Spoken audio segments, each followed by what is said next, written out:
उहाँहरूको मान्छे चाहिँ थुन्नै नहुने, अर्काको मान्छे चाहिँ ल्याएर थुनेर बेच्छ हालिदिनु पर्ने, पुलिसले चाहिँ जे पनि जसले भन्यो त्यही गरिदिने हो र।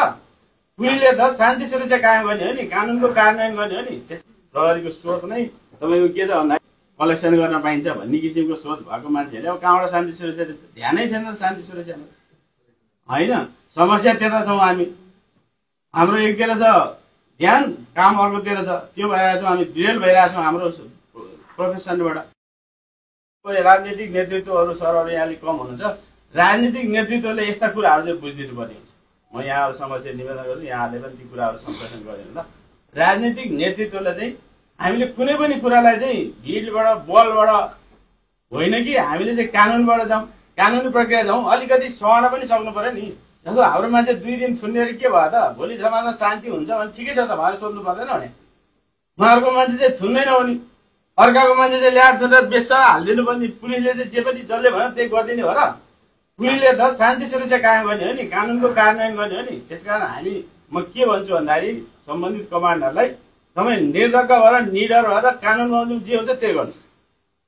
कुनै पनि राजनीतिक नेतृत्व अथवा कुनै समूह, कसै व्यक्ति, कुनै चाहिँ बिचौलियाको पनि कुरा, बिचौलियाको प्रभावमा नपरिकन काम गर्नु होला। मैले जुनसुकै ठाउँमा पनि मैले आफ्नो चाहिँ कुराहरू राख्दाखेरि मैले प्रहरी कर्मचारीले भन्दाखेरि बिचौलिया र कुनै पनि किसिमको दबाव प्रभावमा चाहिँ नपरिकन निष्पक्ष कानुन बनाउनु के हुन्छ त्यो अनुसार कारबाही काम गर्नु होला भनेर मैले निर्देशन दिएको अवस्था छ। त्यसकारण यो कुराहरू चाहिँ अब फेरि यो मध्य प्रदेशमा अब हाम्रो के छ भने अब मैले आएर चाहिँ पुरै अहिले सबै कुरो चेन्ज हुने अवस्था पनि होइन यो, किनभने यो त तपाईँको वर्षौँदेखि जे गरिएको। यहाँ हाम्रो समस्या भनेको मेन्टालिटीको समस्या सबभन्दा ठुलो। प्रहरीको सोच नै तपाईँको के छ भन्दाखेरि अहिले यहाँले भन्नुभयो नि कहाँबाट चाहिँ यसो अलिकति होइन कलेक्सन गर्न पाइन्छ भन्ने किसिमको सोच भएको मान्छेहरूले अब कहाँबाट शान्ति सुरक्षा ध्यानै छैन शान्ति सुरक्षामा होइन।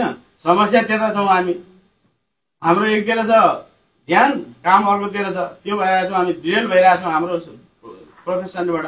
त्यसमा यसलाई चाहिँ त्यो ट्र्याकमा ल्याउनलाई चाहिँ हामी लागिरहेछौँ होइन। अब यहाँहरूको पनि सहयोग चाहिन्छ, यहाँहरूको सकारात्मक सहयोग, यहाँहरूको चाहिँ सुझावबाट चाहिँ यो सफल हुन्छ। अब केही समय लाग्छ, त्यसमा हामी लागिरहेछौँ। मैले अब यहाँ धेरै कुराहरू नभनिकन हामी यसैमा दृढ छौँ र अब सबै चिजमा समाजको हरेक समस्यालाई समाधान गर्न प्रहरी भने नै महत्त्वपूर्ण हो। किनभने प्रहरीको मनोबल कहिलेकाहीँ काम गर्दाखेरि अलिकति तलमाथि हुन्छ, फेरि यसमा पनि यहाँहरूले माथि पनि दिनुपर्ने हुन्छ। म त्यो पनि अनुरोध गर्छु, किनभने प्रहरी हामी त तालिम प्राप्त त हौँ, तर काम गर्ने क्रममा भिडमा कहिलेकाहीँ अलिकति तलमाथि चाहिँ हुनसक्छ है। यहाँहरूले त्यो कुरो चाहिँ ध्यान दिनुपर्छ।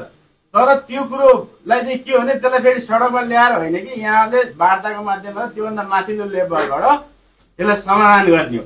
म चाहिँ के भन्छु भन्दाखेरि कुनै जवान अथवा कुनै एउटा चाहिँ तल्लो लेभलको अधिकृतले काहीँ गल्ती गर्यो भने यहाँहरूले त्यही बाटोमै अथवा त्यसैसँग चाहिँ मुकाबिला गर्नुभयो, त्यसैसँग तपाईँले डिस्कस गर्नुभयो भने त्यहाँ झन् कसलको अवस्था हुन्छ। ठिक छ, त्यहाँ जे हुनु भयो यो कुरो यस्तो भयो भने तपाईँले माथिल्लो लेभलमा आउनुभयो भने यस हिसाब छ म छु। अब यहाँभन्दा माथि हाम्रो चाहिँ मन्त्रालयदेखि आइजी साहब हुनुहुन्छ, प्रहरी प्रधान कार्यालय छ, माथिल्लो निकायले त हेर्छ नि त। किनभने प्रहरीले त्यही गर्न खोज्या हो र होइन नि। प्रहरीले त शान्ति समाज सुरक्षा गर्न खोजेको छ, प्रहरीले त नागरिकको अपेक्षा अनुसार काम गर्न खोजिरहेको हो नि। तर त्यहाँ उसको त्यो फरक कुनै सोचले गर्दाखेरि अथवा कुनै इन्ट्रेस्टले कुनै काम गरिरहेको छ भने त्यसलाई त कारबाहीको दायरामा ल्याउँछ समाजले।